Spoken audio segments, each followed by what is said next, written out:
Hello students, today we are going to start with the science 2, chapter number 2, life process in living organism, part 1.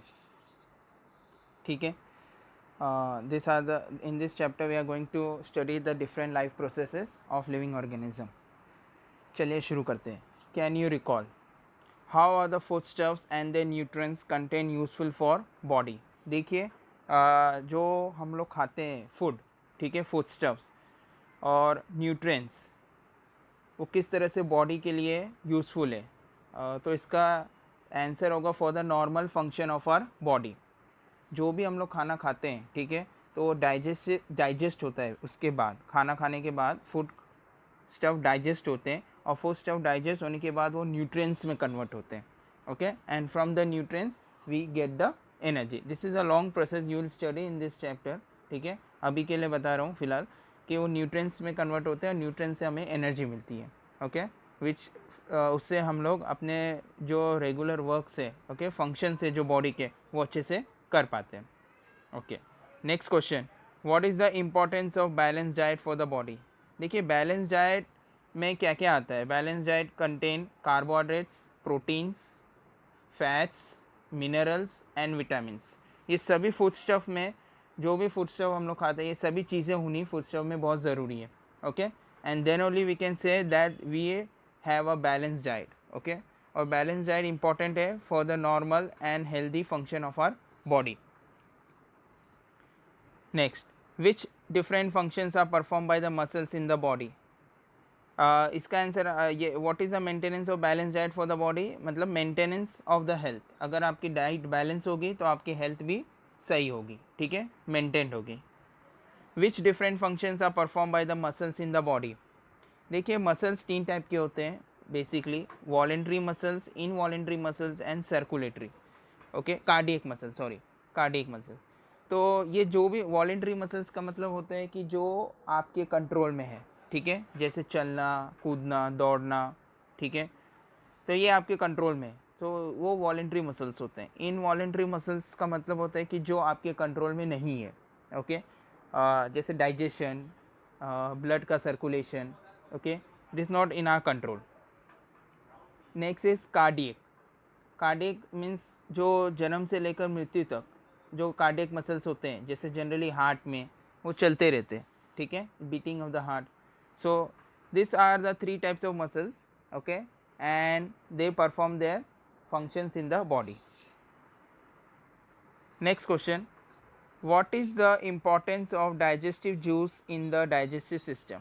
देखिए, जो digestive, बहुत सारे digestive juice होते हैं, okay, जो digestion के लिए मदद करते हैं. ये डाइजेस्टिव जूस जो होते हैं ये एंजाइम्स होते हैं, उसमें एंजाइम्स होते हैं, ठीक है. अब एंजाइम्स क्या होते हैं कि जो भी फूडस्टफ्स होते हैं, ठीक है, उसको एनर्जी में कन्वर्ट करने का काम एंजाइम्स करते हैं. तो एंजाइम्स जो है वो कैटलिस्ट की तरह बिहेव करते हैं. अब कैटलिस्ट आपने पढ़ा होगा कि जो केमिकल रिएक्शन में पार्टिसिपेट करते हैं रिएक्शन की स्पीड बढ़ाने के लिए. एग्जैक्टली रिएक्शन नहीं होते, लेकिन वो केमिकल रिएक्शन की स्पीड बढ़ाते हैं. वैसे जो बॉडी में केमिकल रिएक्शंस होते हैं डाइजेशन के वक्त, ठीक है, उसमें एंजाइम्स का इम्पॉर्टेंट रोल है. Which system is in action for removal of waste material produced in the human body? तो कौन सा सिस्टम है जो waste material produce in the human body, जो वेस्ट मटेरियल को निकालता है बॉडी में से? ओके, उसे बोलते हैं एक्सक्रीटरी सिस्टम. उसे क्या बोलते हैं? Excretory system. देखिए, there is a difference between excretory system and egestion. Excretory system का मतलब ये होता है कि जैसे यूरिन बॉडी से निकलना, ठीक है, या स्वेटिंग होना, पसीना होना बॉडी में, ठीक है, तो ये होता है एक्सक्रीटरी सिस्टम. ओके, लेकिन जो फीसिस निकलता है, जो स्टूल निकलता है बॉडी में से, ठीक है, दैट इज़ कॉल्ड एज इजिशन.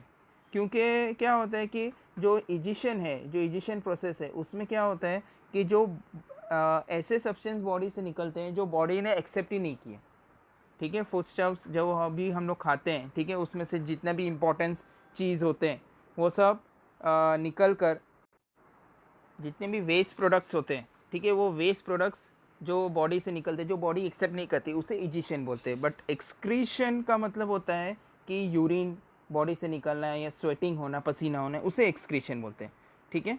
वो ज़रूरी है ह्यूमन बॉडी को मेंटेन करने के लिए। What is the role of circulatory system in energy production? देखिए सर्कुलेटरी सिस्टम क्या करते हैं कि जैसे ऑक्सीजन लेते हैं हम लोग, okay, with the help of lungs, okay, that oxygen mix with the blood and then it is circulated to different parts of the body, okay, for the energy purpose. एक तो फूडस्टफ से एनर्जी आती है और दूसरा एनर्जी हमें मिलता है ऑक्सीजन से, ओके। और भी दूसरे काम होते हैं जो सर्कुलेटरी सिस्टम करते हैं for the production of energy in the body. How the various process occurring in the human body control in how many ways? देखिए जैसे बहुत सारे प्रोसेस होते हैं। देखिए सर्कुलेटरी प्रोसेस होते हैं, डाइजेशन प्रोसेस होते हैं, सर्कुलेशन होता है, ओके, ऑफ ब्लड। तो ये सब होता है which is control by the brain, okay. Brain और उसके जो डिफरेंट पार्ट्स होते हैं, ठीक है, नर्वस सिस्टम्स के, उससे कंट्रोल होते हैं। दो चीज़ से, एक तो ब्रेन और दूसरा होता है एंडोक्राइन ग्लैंड। आपने सुना होगा thyroid gland, pituitary gland, okay. and these are the terms, these are the process, okay, which control the process of human body, okay। जो भी human body में process होते हैं, ठीक है, functioning होते हैं, इनसे control किया जाता है। चलिए आगे बढ़ते हैं। living organism and life process, various organ systems are continuously performing their functions in human body along with the various systems like digestive, respiratory, circulatory, excretory and control system. Different external and internal organs are performing their function independently but to a complete coordination। देखिए बहुत सारे organic system, organ systems होते हैं, ठीक है, जो human body में continuously काम करते रहते हैं, जैसे डाइजेस्टिव है, रेस्पिरेटरी है, सर्कुलेटरी है, एक्सक्रीटरी है, ठीक है। लेकिन ये सभी काम अपने इंडिपेंडेंट करते हैं, लेकिन सभी के बीच में एक सहयोग होता है जिसे बोलते हैं कोऑर्डिनेशंस, ओके। और ये कोऑर्डिनेशंस कौन करते हैं? Brain.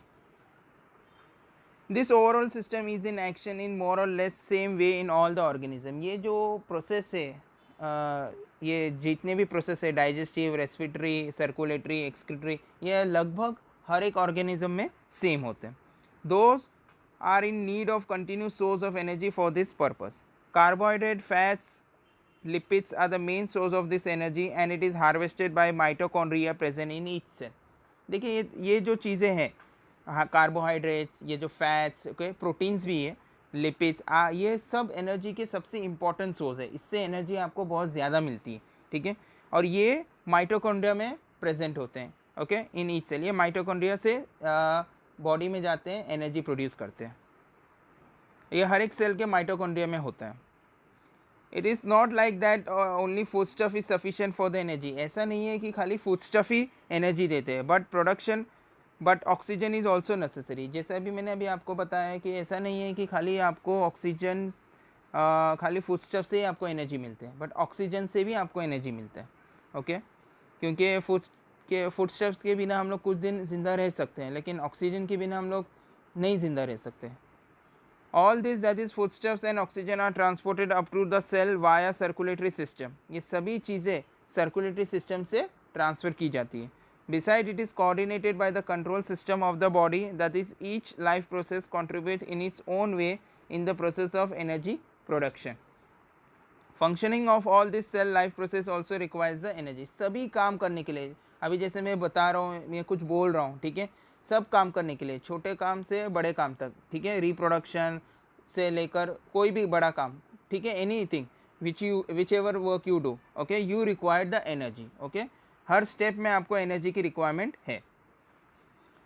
Human and other animal consume the fruits and vegetables. Human होते हैं और ये जो दूसरे एनिमल्स होते हैं जो फ्रूट्स और वेजिटेबल्स खाते हैं। Plants are autotrophs. ऑटोट्रॉप्स का मतलब होता है कि प्लांट्स अपना फूड खुद बनाते हैं, ठीक है, with the help of sunlight, photosynthesis process से। They prepare their own food. They utilize some of the food for themselves, whereas the remaining is stored in the various parts like fruits, leaves, stems, roots, etc। देखिए क्या होता है कि plant अपना food stuffs बनाते हैं, ठीक है, और वो अपना फूड कंज्यूम करते हैं जितनी उनकी रिक्वायरमेंट है, और बाकी जो बचा हुआ रहता है, ठीक है, वो फ्रूट्स, लीव्स, स्टेम्स, रूट्स में स्टोर हो जाता है, ठीक है। We consume all these various plants material and obtain the different nutrients like carbohydrates, fats, proteins, vitamins, mineral, etc। और ये सभी चीज़ें हम लोग खाते हैं, ठीक है। तो जिससे हमें कार्बोहाइड्रेट, जिसमें ऑलरेडी इसमें कार्बोहाइड्रेट्स, प्रोटीन्स, ये सब रहता है, तो ये जब खाने पर फ्रूट्स, लीव्स, ठीक है, ये सब खाने पर, फ्रूट्स खाने पर, ठीक है, जब हम लोग खाते हैं ये सब चीज़ें तो हमें ये सब प्रोटीन्स मिलते हैं। एनिमल्स खाते हैं तो एनिमल्स को प्रोटीन्स मिलते हैं, कार्बोहाइड्रेट्स मिलते हैं, फैट्स मिलते हैं, ठीक है, vitamin, mineral etcetera. Which food material do we consume to obtain this nutrients?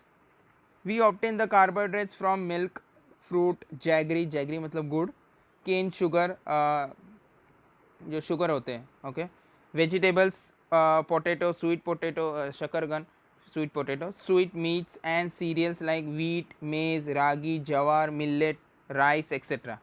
ये सब खाने से हमें कार्बोहाइड्रेट्स मिलते हैं, ठीक है। कार्बोहाइड्रेट्स के उन्होंने सोर्सेस बताए, ओके। सबसे ज़्यादा कार्बोहाइड्रेट मिल्क, फ्रूट्स, जैगरीज में होता है, और बाकी सब ग्रेन्स में और जो अनाज हम लोग खाते हैं वो सब में पाए जाते हैं, ठीक है। ये सब खाने पर हमें कार्बोहाइड्रेट्स मिलता है।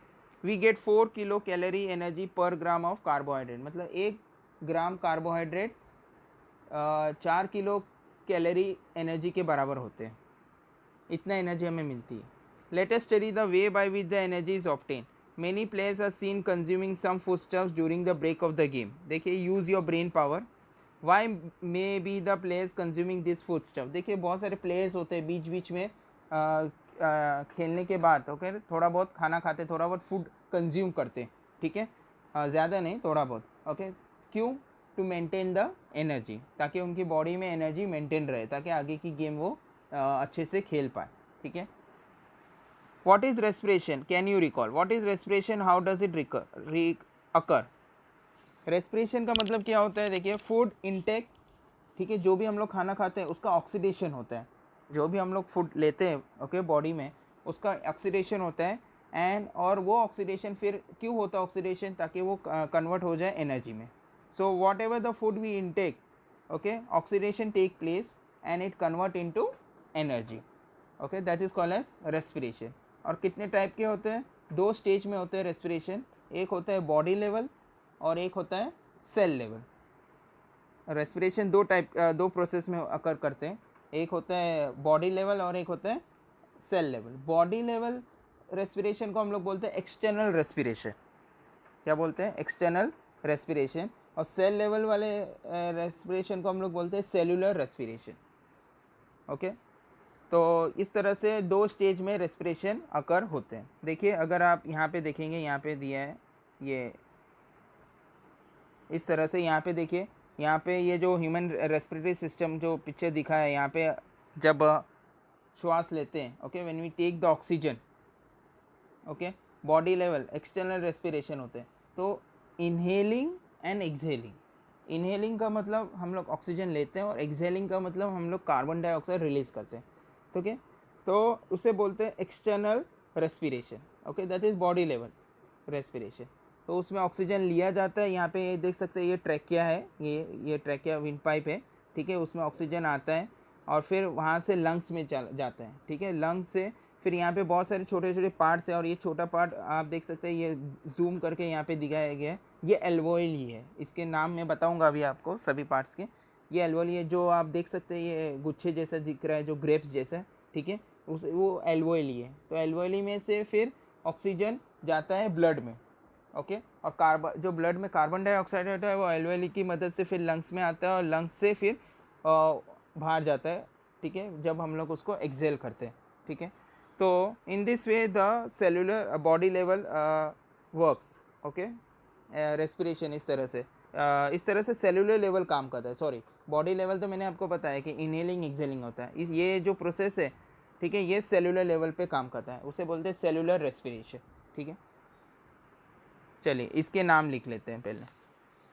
देखिए, पहला यहाँ पर इसके नाम आपको मिल जाएंगे नोट्स में भी बाद में, ठीक है। पहले हम लोग, लेकिन यहाँ पे मैं आपको बता दूँ, जो फर्स्ट बॉक्स है, ठीक है, उसे बोलते हैं नोस, या तो फिर आप नेज़ल कैविटी भी बोल सकते हो उसको, ठीक है। दोनों चीज़ें, या तो आप नेज़ल कैविटी लिख सकते हैं, ठीक है, या तो आप नेज़ल कैविटी लिख सकते हैं, या तो नोस लिख सकते हैं, दोनों में से कोई भी एक चीज़, ठीक है। उसके नीचे आता है ओरल कैविटी। ये जो है यहाँ पे छोटा बॉक्स है इसके लिए, ये है ओरल कैविटी। फर्स्ट है नेज़ल कैविटी, सेकेंड बॉक्स यहाँ पे नेज़ल कैविटी लिखिए, this is nasal cavity, this is oral cavity, ठीक है। या माउथ भी लिख सकते हैं। उसके नीचे आता है फेरिंग्स। ओके, स्पेलिंग मैं आपको बता दूँ, फेरिंग्स PH, ये लिख लीजिए PHARYNX, फेरिंग्स। ठीक है, यहाँ पे फेरिंग्स आ जाएगा ये वाला।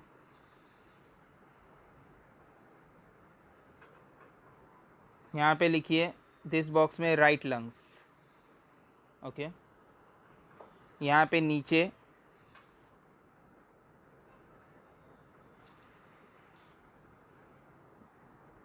एक मिनट, इस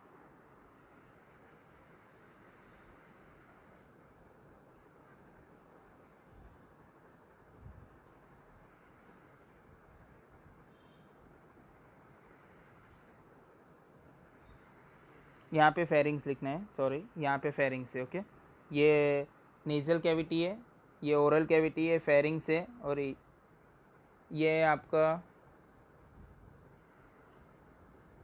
राइट लंग्स है, this is right lungs. Okay, this one, and this is diaphragm. Diaphragm spelling DIAPHRAGM, diaphragm, this is diaphragm. अब डायफ्राम देखिए एक लेयर जैसे आपको दिख रहा है, ये देखिए ये लेयर है, ये डायफ्राम है। ओके, तो डायफ्राम किस तरह से काम करता है, ये सेपरेट करता है। इस डायफ्राम के नीचे देखिए स्टमक है, लीवर्स होते हैं। ठीक है, ये सेपरेट करता है लंग्स को डाइजेशन सिस्टम से। ठीक है, तो जब हम लोग सांस लेते हैं तो ये डायफ्राम, और सांस छोड़ते हैं तो ये डायफ्राम ऊपर नीचे होता है। ठीक है, एक्सपैंड और कॉन्ट्रैक्ट होता है। Okay, and the last one is what, alveoli, alveoli, ALVEOLI, alveoli। Okay, alveoli ये होता है लैरिंग्स, इसे बोल सकते हैं आप लैरिंग्स।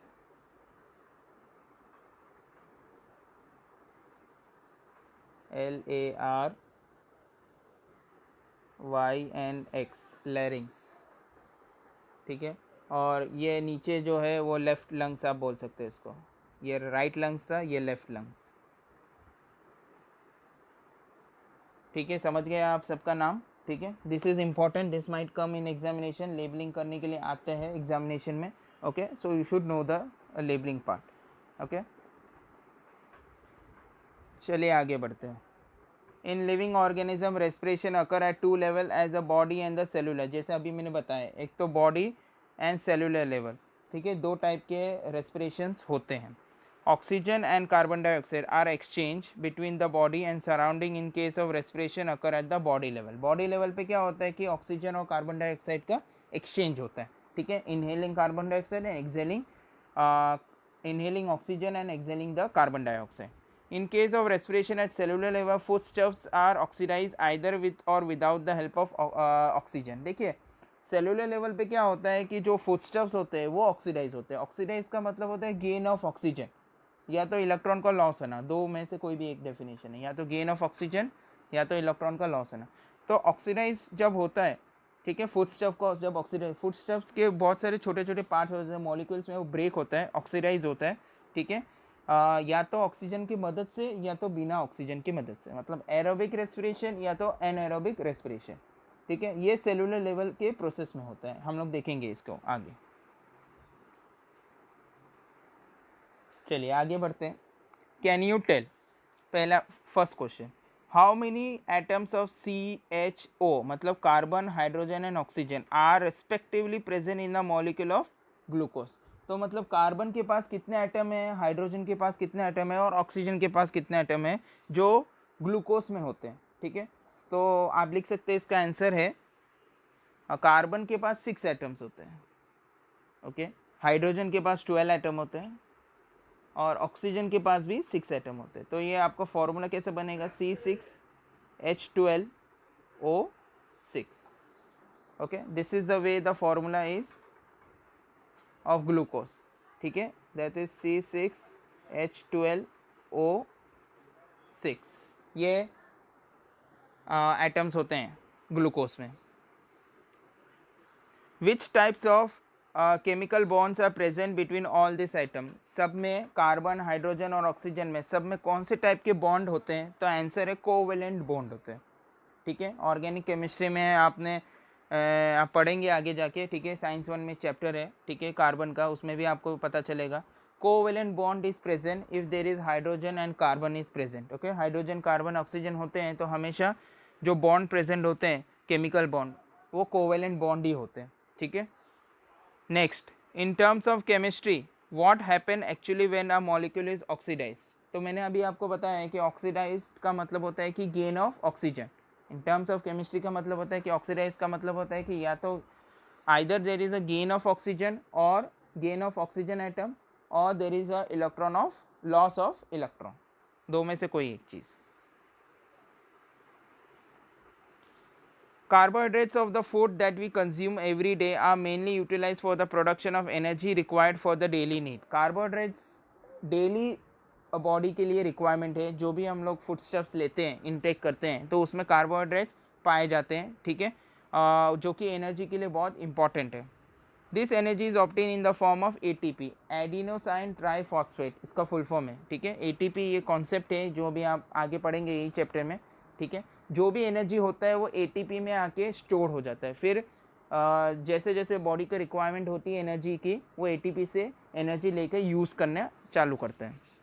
For this purpose a glucose, a type of carbohydrate, is oxidise step by step in the cell. देखिए अब क्या होता है कि ग्लूकोज जो भी बॉडी में बनता है, ठीक है, वो धीरे धीरे ऑक्सीडाइज होता है, मतलब उसके मॉलिक्यूल्स बनते हैं, ठीक है। ग्लूकोज टूटता है और धीरे धीरे उसके मॉलिक्यूल्स बनते हैं, और ये स्टेप बाय स्टेप होता है सेल में, ठीक है, जिससे फिर एनर्जी में वो कन्वर्ट होने के लिए आसानी होती है, वो एनर्जी में कन्वर्ट हो जाता है।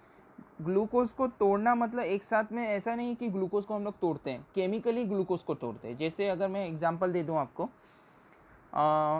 इलेक्ट्रोलाइसिस ऑफ वाटर, ठीक है।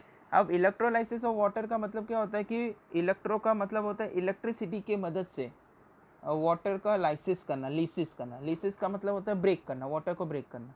तो हम लोग इलेक्ट्रिसिटी जब पास करते हैं, ठीक है, तो वाटर ब्रेक होता है, तो वाटर कंपाउंड है, ठीक है, जिस जो हाइड्रोजन और ऑक्सीजन से बना है।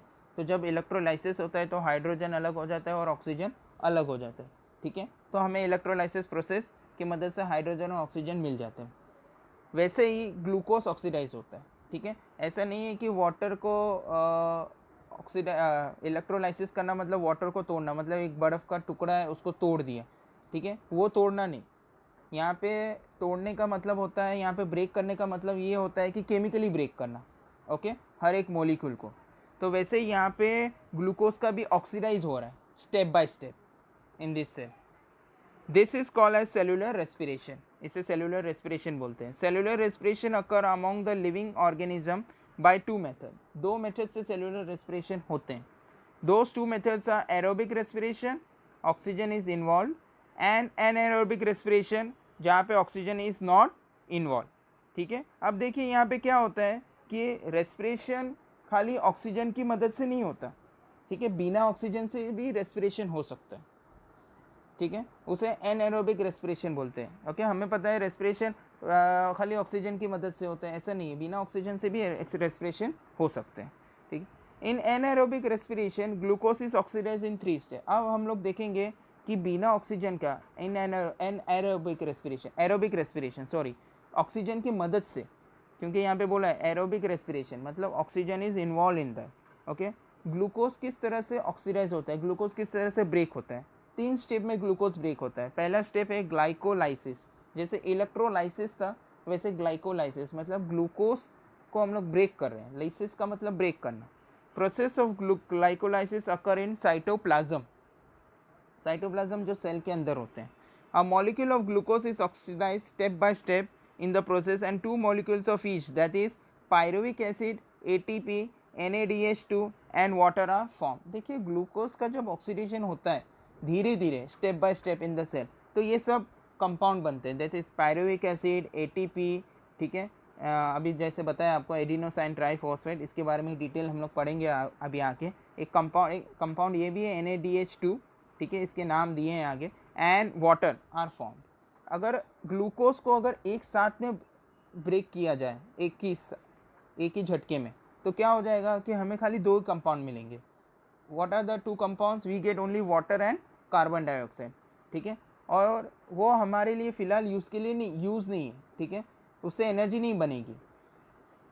जैसे एग्जांपल देता हूँ कि जैसे if you have a cylinder at home, ठीक है, जो गैस सिलेंडर होते हैं, ठीक है, तो गैस सिलेंडर को हम लोग धीरे धीरे, और वो गैस सिलेंडर कनेक्ट होते हैं हमारे स्टोव से या चूल्हे से, सिगड़ी से. ठीक है, तो उसमें हम लोग गैस को कंट्रोल करते हैं, जितना चाहिए उतना हम लोग गैस का धीरे धीरे इस्तेमाल करते हैं. तो अगर एक ही साथ में गैस निकले सिलेंडर में से, तो क्या हो जाता है? एक्सप्लोसिव हो जाता है, घर में आग लग सकती है. ओके, वो हार्मफुल है. तो धीरे धीरे गैस का इस्तेमाल होता है. तो वैसे ही यहाँ पे धीरे धीरे ये जो ग्लूकोज है वो ब्रेक होता है, ताकि हम लोग हर एक स्टेप धीरे धीरे ब्रेक होता है सेल में, ताकि हमें ये सब कंपाउंड मिले जिससे एनर्जी बनाने में आसानी मिले. That is pyruvic acid, ATP, NADH2. और लास्ट कंपाउंड वाटर और कार्बन डाइऑक्साइड है. वाटर और कार्बन डाइऑक्साइड के बाद कोई कंपाउंड नहीं बनता. Molecule of pyruvic acid formed in this process are converted into molecules of acetyl coenzyme A. pyruvic acid आगे जाके फिर वो प्रोसेस होता है और वो कन्वर्ट होता है ये मॉलिक्यूल में, जिसका नाम है एसिटल कोएंजाइम ए.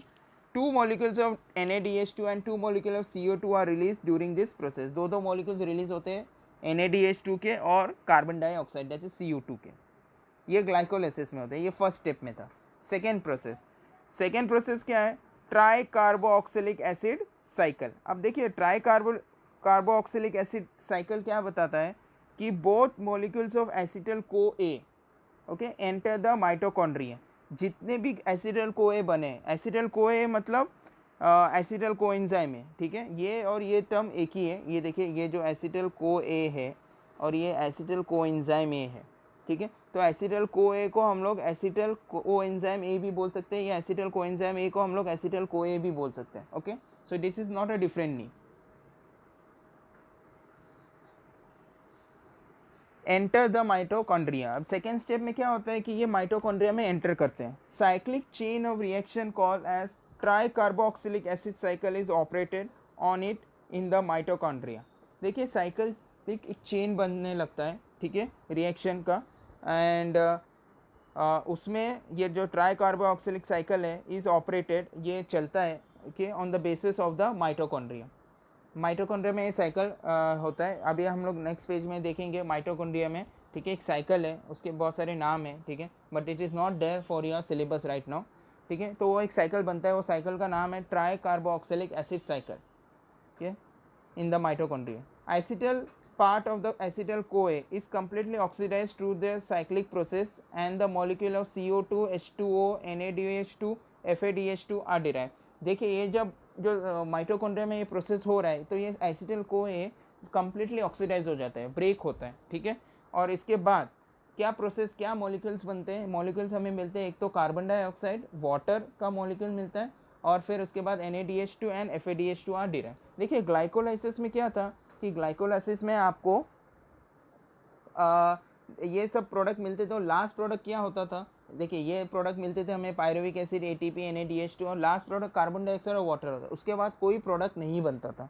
जबकि ट्राई कार्बोक्सिलिक एसिडिक साइकिल में उसमें क्या होता है कि जो लास्ट प्रोडक्ट है वो कार्बन डाइऑक्साइड, वाटर खाली नहीं है, उसमें और भी प्रोडक्ट है जो कि होते हैं NADH2 और दूसरा है FADH2. इसके नाम आपको आगे पता चलेंगे.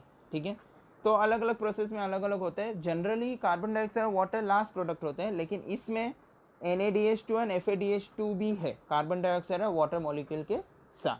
ठीक है, तो ये हम लोग ने देखा कि ग्लूकोज का ब्रेकअप कैसे होता है. दो स्टेप, पहला स्टेप है ग्लाइकोलाइसिस और सेकेंड स्टेप है ट्राई कार्बोक्सिलिक एसिड साइकिल. ठीक है, so I will stop for the time being here. दो स्टेप मैंने अभी आपको बताया. थर्ड स्टेप जो रहेगा वो हम लोग नेक्स्ट वीडियो में करेंगे. ठीक है, so that's it students. Okay, see this video again, once again. Okay, and in next video we'll continue further. Okay, thank you so much.